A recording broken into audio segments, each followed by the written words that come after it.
Parshat Shemot. And this week on Accessible Torah, we begin the book of Shemot. Parshat Shemot opens in direct continuation of the story that closed the book of Bereshit. Yaakov and his sons went down to Egypt and settled as only a family of 70, driven there by famine in the land of Canaan. But after the passing of Yaakov and Yosef, they grow into a nation. They multiplied and became exceedingly strong, and the land was filled with them. Almost immediately, that success in a foreign land becomes something dangerous. What begins as prosperity turns into fear. Pharaoh looks at the Jewish people and sees a threat. His solution is enslavement. And soon after comes the cruel decree. Every male child that is born shall be cast into the Nile. And yet, in a moment that could look like coincidence, but is anything but, Pharaoh's own daughter draws a baby from the water.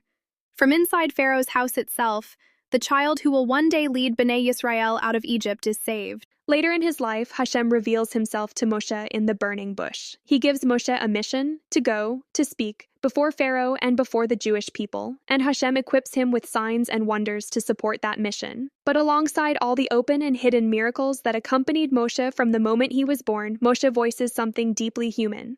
I am not a man of words, for I am heavy of mouth and heavy of speech. Moshe is not rejecting the mission, and he is not doubting Hashem. He is saying, this is who I am, I have a limitation. I don't speak easily. In response, Hashem does not erase the limitation. He removes the fear of it. Hashem does not say, wait until you change. And he does not say, I'll fix you first by way of miracle. He says, go, I am with you. There are two types of trust, or faith, as described by the Hazon Ish in his book Emunah and Bidahon, published 1953.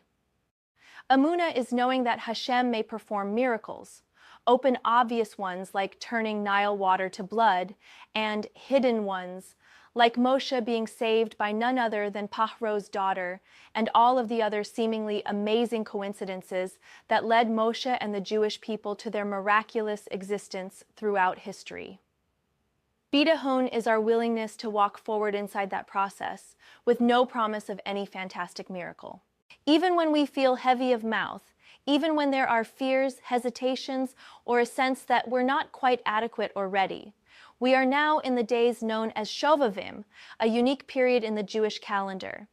The word Shovavim is an acronym for the Parshat Shemot, Va'era, Bo, Beshalach, Yitro, Mishpatim. Starting with Parshat Shemot onward, the people of Israel go through a deep transformation, leaving physical slavery and emotional bondage, and moving from there to inner spiritual redemption. When together, we receive the Torah at Har Sinai.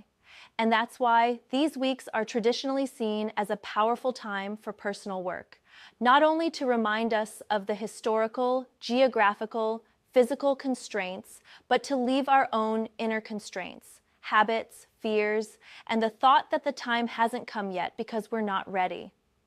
Hashem may deliver us by way of miracle, but nonetheless we must proceed with whatever perceived imperfections we have. Hashem's reply, go. I am with you. This is how both personal growth and redemption, Geula, begin. Shabbat Shalom. If you made it till here, Yishar Koach and Shabbat Shalom. See you next week for Parshat Va'era.